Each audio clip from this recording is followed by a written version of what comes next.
Enche a tela de novo, por favor, com a imagem da câmera de segurança que eu quero perguntar para o doutor Tito o porquê.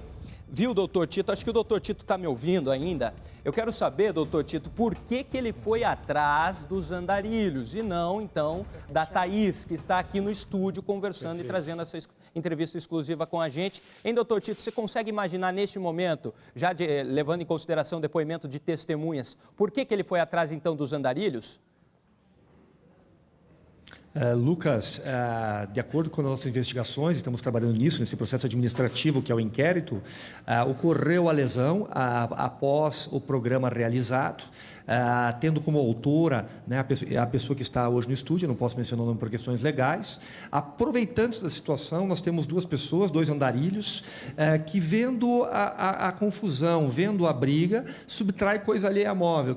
Qual que é a coisa alheia móvel? Subtraem uma carteira e subtraem um celular. São coisas distintas, né? A agressão sofrida pela vítima e o crime de furto praticado por esses andarilhos. Esses andarilhos não são pessoas que praticam roubos. Roubos é crimes com violência, a subtração de coisa alheia móvel com violência. Não, eles praticam pequenos furtos e se aproveitaram, para usar um termo comum, da muvuca, da bagunça ali, da discussão entre a vítima, né, e a agressora. Aproveitando-se disso, eles subtraem a coisa alheia móvel, que é o celular, que é a carteira, e fogem. A vítima, nesse momento, já estava lesionada. No entanto, a característica da lesão e a gravidade não foi compreendida pelo autor. Isso é muito comum. As pessoas imaginam, por exemplo, que alguém que leva uma facada, que leva um tiro, como em filme de faroeste, cai mortos no chão, né? E imóveis, não. A pessoa vai morrendo aos poucos por perda de sangue. Muitas vezes as pessoas nem sabem a gravidade do fato. As pessoas levam um tiro, por exemplo, e continuam a caminhar e correm e depois morrem, porque acertam um órgão vital. É a mesma coisa que aconteceu ali. Houve a lesão no pescoço, do lado direito, que mostra que a lesão ocorreu dentro do veículo. A vítima não compreendeu, apesar de estar sangrando e estar com uma pequena dor no pescoço, a gravidade do fato. Ela persegue quem? Persegue as pessoas que subtraíram o celular dela, que subtraíram a carteira dela, que naquele momento era o bem importante para ela recuperar, né? Apesar de discussão com o travesti, entre brigar com o travesti e recuperar a carteira e o celular, a vítima, sem compreender que estava perdendo sangue, porque era uma hemorragia interna, além da hemorragia externa, né? Porque nós temos as fotos do local, que tem uma grande quantidade de sangue.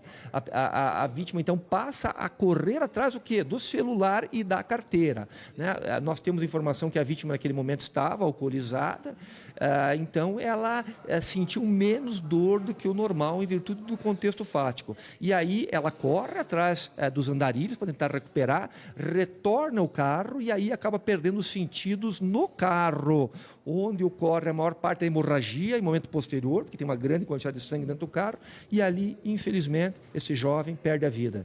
Doutor, além favor. dessa pergunta que o Lucas fez, diga... Não, é com você doutor, mesmo, era até com você que eu queria falar, Dani, eu queria te pedir perdão. Defesa. Exatamente, queria te pedir perdão por ter te interrompido, aqui a gente tem que cumprir os nossos compromissos, e eu sei que você tem uma pergunta importantíssima para fazer para o doutor Tito, então pode seguir daí, Dani, por favor.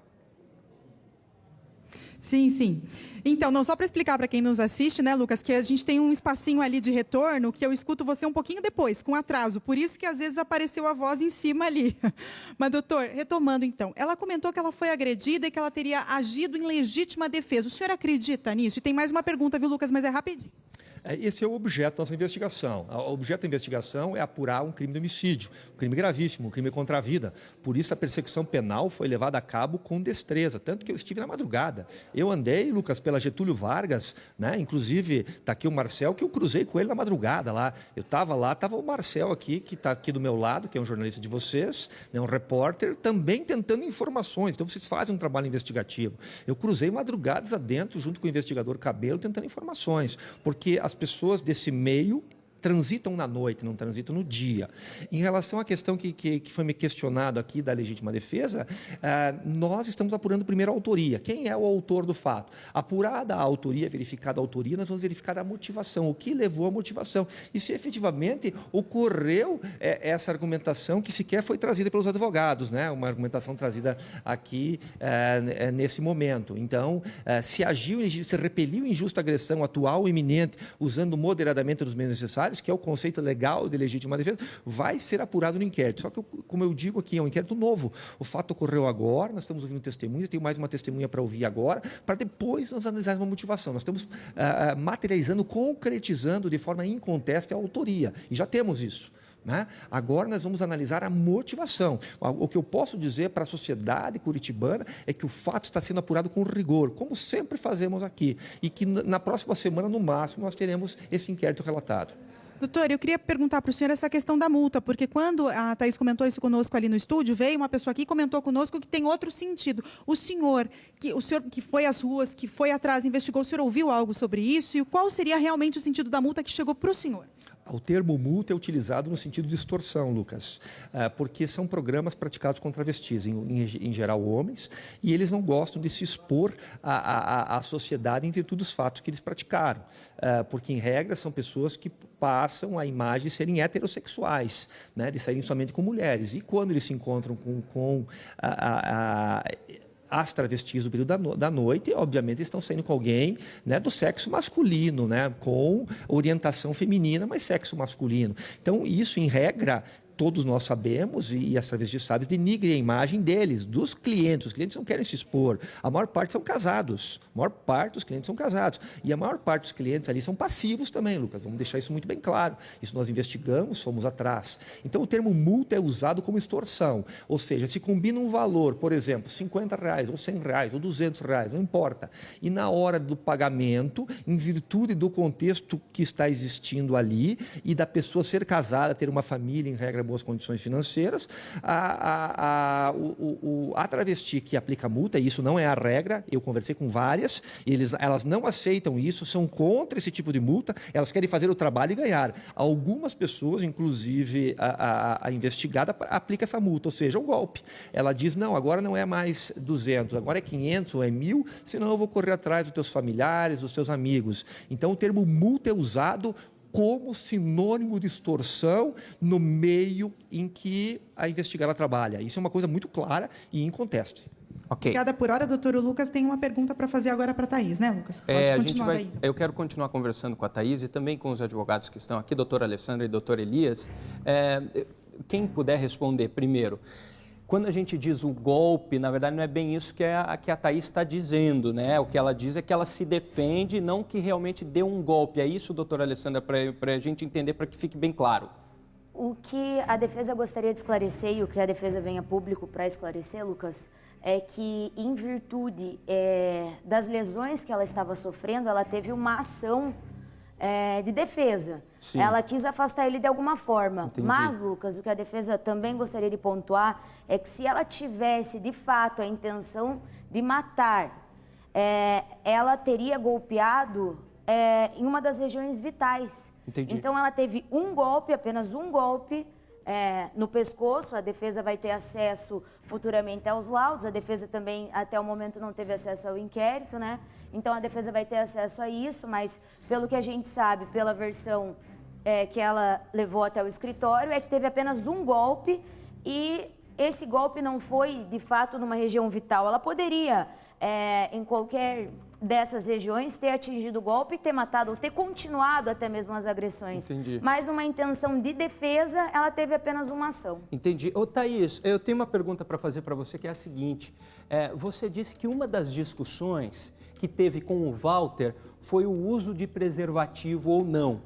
E no carro do Walter foi encontrado um preservativo usado.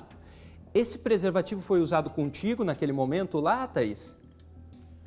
Olha, Lucas, eu não posso te confirmar, porque tem muitos clientes que às vezes saem ali com a gente e faz rodízio, às vezes sai com uma, sai com outra, mas eu usei sim preservativo, porque de início ele exigiu, né, que queria 100, eu falei que não ia fazer e foi usado sim preservativo. Só que eu não posso te afirmar se é o preservativo que eu usei com ele na hora ou se ele pode ter saído com outra pessoa. Sim, eu até imagino que seja, né? Que seja esse preservativo. O doutor Tito falou sobre a questão de multa. Eu estou encasquetado, sabe, Thaís, com esse negócio de multa. Porque pela gíria aí que a gente entende da noite, a multa seria aplicar esse golpe, essa extorsão. Mas você está me dizendo que não é isso que você quis dizer naquele áudio para sua amiga, né? Quando você fala sobre aplicar uma multa. O que foi, então, realmente? Confirma para a gente o que foi que você quis dizer lá, Thaís, por favor. Olha, Lucas, isso é uma gíria usada, mas vocês podem investigar e quiser saber. Eu saí do carro e não recebi nenhuma forma de pagamento, até porque ele começou a ficar agressivo quando percebeu que não deu certo o Pix e não deu certo para passar a maquininha e simplesmente começou a me agredir, me xingar, me bater, entendeu? Me chamar de traveco, que eu não valia nada. E começou as agressões aí, a partir daí. Então as agressões começam no momento do pagamento do programa. Antes estava tudo certo, estava tudo tranquilo ali, como anda geralmente programas como esse. É isso, Thaís? Isso, estava tudo tranquilo, né? Até porque ele falou que ia me pagar no Pix, né? E tentou fazer, não deu certo. Daí eu dei a opção para ele fazer o pagamento na maquininha, só que ele pegou, né, da minha mão para fazer o pagamento e não deu certo também. E aí, simplesmente, ele começou a ficar agressivo, me chamando de traveco, me chamando de tudo quanto é nome. Eu quero saber, sabe, Thaís, o que você fez depois. Eu quero perguntar para a Thaís, então, o que ela fez depois. Ela entrou no Uber, foi para onde? Já. A garota que aparece nas imagens, que é apontada como a principal suspeita, está aqui na Rede Massa, está aqui no estúdio. Eu quero pessoalmente parabenizar a Gisele Lima e toda a nossa produção, equipe de produção. A Gisele é a nossa coordenadora de produção. Elas conversaram desde ontem, estão conversando com o Dr. Newton. A tentativa é o quê? Esclarecer as coisas. O que é que aconteceu na fatídica noite? A pergunta é bem clara agora, Thaís. Thaís continua me ouvindo, né? Thaís, o que você fez depois? Você entrou no Uber e aí, foi para casa? O que aconteceu depois? Por favor, minha amiga. Bom, Lucas, eu fui para casa depois, né? Porque eu estava querendo só me livrar das agressões e estava uma noite muito fria. Então, tinha um Uber parado na frente, né? Por coincidência. E aí eu simplesmente pedi uma carona para ele e fui para casa. Entendi, foi para casa. Você nem percebeu que o caso era tão grave, né? Quando você soube, então, da morte do Walter? Eu estava na aula, né? E aí uma colega conhecida minha me mandou a matéria e eu abri a matéria e ela falou, olha, tá circulando essas imagens, parece que é você. E como eu não devo na justiça, não tenho problema com nada, eu simplesmente falo, olha, simplesmente foi eu, né? E aí eu tentei explicar o que aconteceu. Isso foi quando? Quando que você viu a matéria, a primeira matéria que mostrou a imagem que você aparecia? Você sabe me dizer? Foi na quarta-feira. Perfeitamente. A matéria que a gente veiculou aqui no Tribuna da Massa, a Thaís recebeu, viu que a imagem dela estava circulando ali, né? Inclusive circulou nas redes sociais depois. E aí, por isso também que você vai atrás da polícia, né? Você não pensou, você não viu nada antes. Na segunda-feira, na terça-feira, você não ficou sabendo do caso, Thaís? Não fiquei sabendo. Entendi. Todas essas perguntas que a gente está fazendo aqui e outras tantas, com certeza vão ser feitas lá na delegacia, a divisão de homicídios. Vocês vão para lá, doutora Alessandra, vocês vão para lá logo na sequência ou doutor Elias? Nós vamos agora, saindo daqui, nós já vamos lá para a delegacia de homicídios. Doutor Tito também, toda a população, nós temos o interesse, a defesa tem o interesse de esclarecer tudo o que aconteceu, a defesa tem o interesse de esclarecer os fatos. Tem o interesse que ela explique o que aconteceu e ela segue à disposição da Justiça. Perfeitamente. Pode falar, doutor Elias, por favor. E lembrando, Lucas, ela falou agora que ela teve conhecimento dos fatos na quarta. Quando ela procurou o nosso escritório, o Dr. Newton Ribeiro, nós já entramos em contato com o Dr. Tito Barrichello, falei com ele ontem, já apresentando já a nossa procuração, para se habilitar no inquérito ali. E agendar, e até falo agora, doutor Tito, um dos grandes delegados do Estado do Paraná, que nós saímos daqui, nós vamos lá para a DHPP para prestar o depoimento dela, né? E esclarecer. Perfeitamente. Então tá, doutora Alessandra, Obrigada, muito obrigado Lucas, pela tua presença aqui. Doutor Elias, muito obrigado. Agradeço também ao doutor Newton, que está ali hoje por trás das câmeras. Eu tenho mais perguntas para fazer com o doutor Tito, que ainda vai receber a Thaís lá. E Thaís, a última pergunta para você, acho que você vai ter outras oportunidades de conversar com a gente, eu acredito ainda. Mas um último recado que você queira deixar, qualquer coisa que tiver no seu coração aí, que você quiser falar, esse é o momento de você usar, por favor. Olha, Lucas, eu lamento muito pelo ocorrido, sabe? Eu sou uma cidadã de bem e lamento muito, né, pela a dor aí de perder uma vida. Eu estava apenas fazendo o meu trabalho, né, e agi como minha defesa, e eu estou à disposição da justiça para qualquer coisa. Perfeitamente. Eu percebo que é uma pessoa que está querendo enfrentar a justiça, esclarecer os fatos. Agora cabe ao doutor Tito, que está aqui ao meu lado, esclarecer também todos esses fatos dentro do inquérito policial. Eu tenho mais alguns questionamentos para fazer para ele, mas então eu já libero a Thaís. Obrigado pela tua presença aqui, viu, Thaís? A gente vai voltar a conversar, tenho certeza, ainda durante esse inquérito policial. Para a gente encerrar então com o doutor Tito, eu tenho uma pergunta. Doutor Tito, eu acredito que ele esteja me ouvindo, já está me ouvindo. Doutor, a pergunta é muito clara. Doutor, vai ouvir agora a Thaís e vocês já conseguiram identificar os andarilhos, que também têm um depoimento fundamental dentro de todo o caso. É ou não é, doutor? Por favor. Lucas, então, em relação aos andarilhos, eu não vou mencionar agora isso, porque o inquérito ele é sigiloso, obviamente que dentro dos limites legais, isso atrapalharia a nossa investigação, então eu não vou mencionar sobre esse tema, não vou dizer nem que sim, nem que não.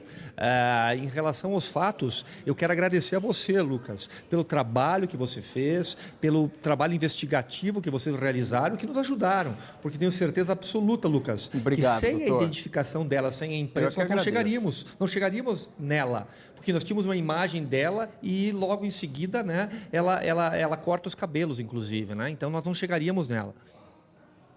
Agradeço então a Dani Sivieri, repórter competentíssima que esteve ao lado do Tito Barrichello, o Marcial Mercúrio também. Agradeço ao doutor e continuamos em cima do caso. Vamos acompanhar até o fim, com certeza, este caso. Hoje, em primeira mão, com exclusividade, a Thaís veio até aqui ao estúdio, admitiu que, de fato, muito provavelmente, a faca dela é que tirou a vida do Walter em uma discussão, uma briga que os dois tiveram na hora do acerto do programa. A gente vai continuar acompanhando esse caso até o fim.